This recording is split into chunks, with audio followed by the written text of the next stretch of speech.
O Senhor procurou um lugar diferente? Ele estava no mesmo lugar. Adão estava se escondendo. E não adianta, irmão.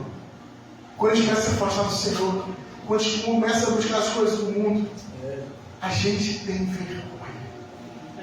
A gente tem vergonha de ir para a igreja, a gente tem vergonha de procurar ajuda, a gente tem vergonha de colocar o joelho no chão e orar. Mas o mesmo Deus de graça ainda existe. É o mesmo Deus de braços abertos. Aleluia! É o mesmo Deus. Obrigado, Jesus. Sabe, é isso que a gente tem que entender. A Babilônia quer fazer a gente esquecer o que já viveu com Deus. O inimigo quer apagar da sua memória os seus testemunhos. O inimigo quer apagar da sua memória as respostas de oração que você já teve. O inimigo quer apagar da sua memória os milagres que você já viveu. O inimigo quer apagar da sua memória tudo para que você não lembre quem você é, de onde você veio, para onde você vai. Por isso que eu sempre declaro antes: eu sou o que a Bíblia diz que eu sou, porque a minha identidade está na palavra do Senhor. A nossa identidade está em entender que eu sou o que Ele diz que eu sou, que eu posso o que Ele diz que eu posso, que eu tenho o que Ele diz que eu tenho. E se Ele diz, vai em frente, eu vou em frente. Se Ele disse, coloca o pé, o mar vai se abrir. E se o mar não se abrir, Ele vai me fazer andar sobre as águas. Esse é o nosso Deus. Esse é o nosso Deus. Por isso que a gente tem que entender que a Babilônia tem que sair das nossas vidas. A gente não adianta, gente. A gente está vivendo na Babilônia. Mas será que a Babilônia está vivendo em nós? Não adianta, a gente não vai para outro lugar, a gente está na Babilônia. O mundo já é maligno. Como fala, a palavra diz que ela diz, que ela fala que ela fala. Se ela diz que o mundo já é maligno, está no maligno e acabou. Se a palavra diz que o Deus de céu é Satanás, acabou. Meu Deus. Não adianta a gente querer se enganar, mas existe um Deus que é o mesmo ontem, hoje e sempre. Daniel decidiu não se contaminar. E bem interessante, a Bíblia diz, a Bíblia não diz, Daniel, Azarias, Misael e Ananias decidiram não se contaminar. Diz isso no momento? Diz, Daniel decidiu não se contaminar. Daniel propôs em seu coração firmemente não se contaminar. Sabe? Daniel entendeu. Eu posso estar na Babilônia, mas a Babilônia não pode entrar em mim. E o que aconteceu? O posicionamento de Daniel influenciou os seus amigos. O nosso posicionamento influencia as pessoas à nossa volta. A atitude que nós tomamos hoje influencia o nosso amanhã. É algo que a gente tem que ter um temor muito grande. Muito grande. Entender que o que eu faço hoje tem consequência. Que o que eu faço hoje é legado por Isaac. O que a Tamara faz hoje é legado por Isaac. O que nós fazemos é fazer. As atitudes que nós temos vão perdurar. O legado perdura. A gente morre, mas o nosso legado perdura. Daniel, ele influenciou os seus amigos. O mundo quer que você acredite que você é igual a ele. O chefe de eunucos falava: Daniel, como posso fazer isso? Como posso fazer isso se vai chegar um momento, o Nabucodonosor vai olhar e ver você diferente dos filhos dos príncipes dos cabelos. O mundo quer que a gente acredite que a gente é igual a ele. Mas nós não somos desse mundo. Amém. Para casa nós ainda vamos voltar. Nós temos nossa casa nos céus que nós vamos voltar para lá. Ele vai voltar para nos buscar. E tem que entender que nós não somos desse mundo. Nós não somos como o mundo. Não vos conformeis desse século. Não sejam como a forma desse século. Como a forma desse século. Com o jeito desse século. Com a linguagem desse século.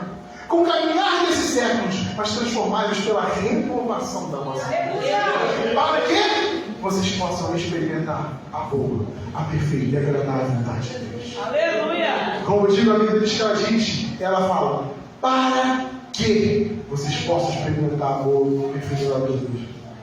Então, existe algo que tem que acontecer para que a gente possa experimentar a vontade de Deus. Verdade. A gente não pode ser como esse mundo mais. Não dá para a gente continuar sendo assim. Daniel entendeu: quem pertence a Deus não nasceu para ser. E fala que Daniel, Nabucodonosor falou que ele daria uma ração igual dele para eles. Isso é muito interessante porque a gente coloca a ração como comida de animal, certo? A gente coloca a ração, a gente lendo ração, a gente pode pensar assim, pô, no momento que eu estava na célula, mas bom, estava dando ração. Não. A versão de ração fala regime. Eles comiam da comida que Nabucodonosor comia. Eles faziam parte do regime, eles iam fazer parte do regime que Nabucodonosor tinha. E eu estava vendo uma pregação esses dias que fala sobre a diferença de dieta para regime. A dieta é algo temporário. A dieta tem que se abster de algo de uma coisa hoje, a gente quer, enfim, emagrecer, não pode comer tudo de novo, tudo. A dieta é algo assim. A dieta é algo temporário. Regime é estilo de vida. Os atletas têm um regime especial. Eu até brinquei com o pessoal na igreja, quando a gente teve no almoço, que estavam servindo alface, falando: você não alface, não, você vai dormir. Aí falou: como assim? Ele falava que nas viagens que a gente fazia, a nutricionista proibia de jogo comer alface. Porque o alface tem uma propriedade que te descansa. Então você perde a sua raciocínio rápido. Isso é muito interessante. É o regime do atleta. O regime do atleta é diferenciado. Por quê? Porque ele tem um propósito, ele tem um objetivo. 1 Coríntios 9:25 diz que todo atleta em tudo se domina. Aqueles para alcançar uma coroa corruptível, nós, porém, a incorruptível. Existe um objetivo, existe um propósito. O atleta fala assim: meu objetivo é chegar na Olimpíada. O cara dá a vida dele, ele muda o horário dele, ele muda a alimentação dele, a vida inteira é aquilo, porque é o estilo de vida dele. O regime fala o seguinte: se eu não consigo administrar algo, eu tiro da minha vida. Se o atleta não consegue administrar o doce, aquilo que ele arranca. Simplesmente porque ele tem um propósito maior, chegar na Olimpíada. Ele tem um propósito maior, se o time dele. Ele tem um propósito maior, na Europa, ele tem um propósito maior. E isso não nos chama de atletas. Nós temos um propósito maior. Por isso, o Senhor chamou para fazer uma dieta do mundo. Ele nos chamou para a gente comer a ração de Nabucodonosor.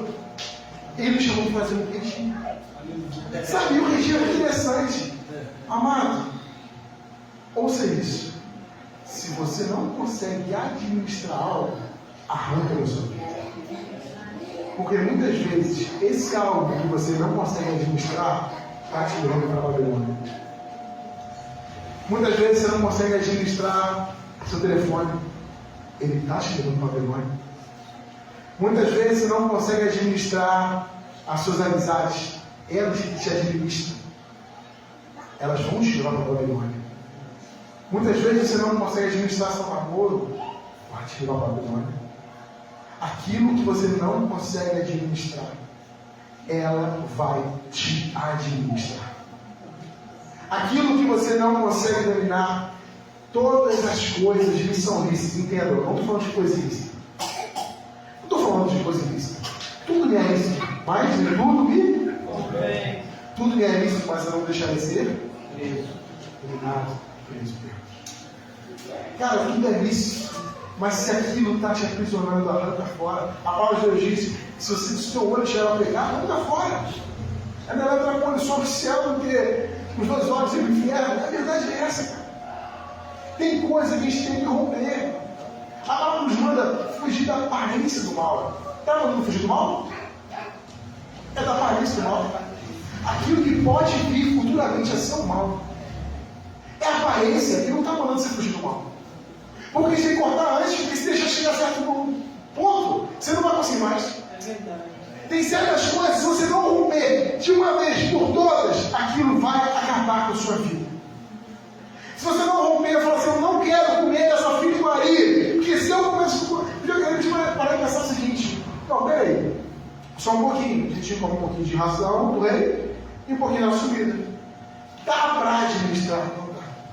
Com o Senhor, Ele é tudo. Entenda, o diabo não quer que você pare de adorar o Senhor. O que é isso, Pai? Ele quer que você também adore o Senhor. Você adora o Senhor, adora Ele. Sabe, Ele não quer que você...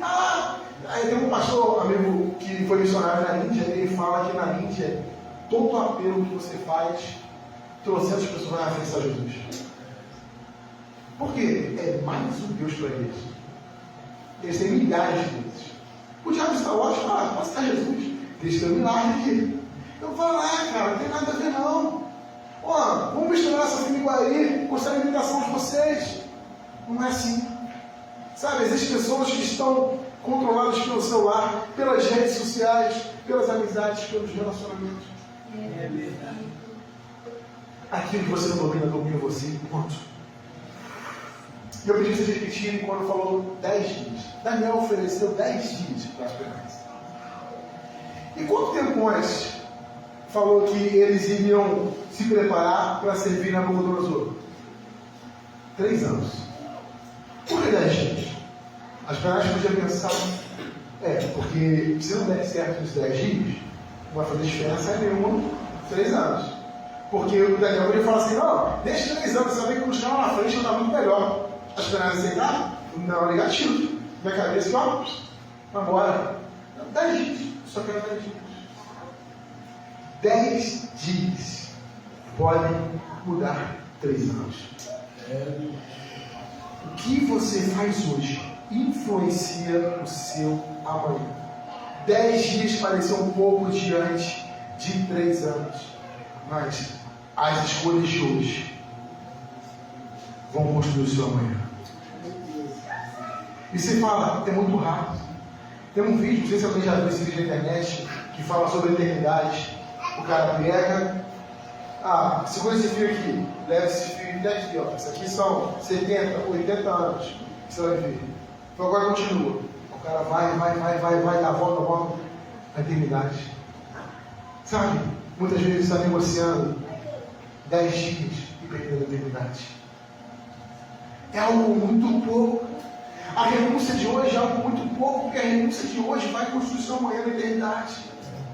Sabe, 10 dias, o que são 10 dias comparados a 3 anos? O que é a nossa vida comparada à eternidade que nos aguarda, que nos espera? Sabe, não vale a pena trocar a eternidade por um prato de lentilha. Não vale a pena você trocar a sua eternidade por um prato de manjar da Babilônia. Não vale a pena. Hoje você acha que pode valer a pena. Esaú achou ali, rapidinho, estou cheio de fome. Você com fome faz besteira. A gente tem uma frase lá em casa que a gente fala, que a gente não toma decisão nenhuma. Cansado, com fome, com sono, nem feliz demais, nem triste demais. Nenhuma decisão a gente toma. Com fome, com sono, feliz demais, triste demais. Não toma. Porque a nossa condição vai definir a nossa resposta.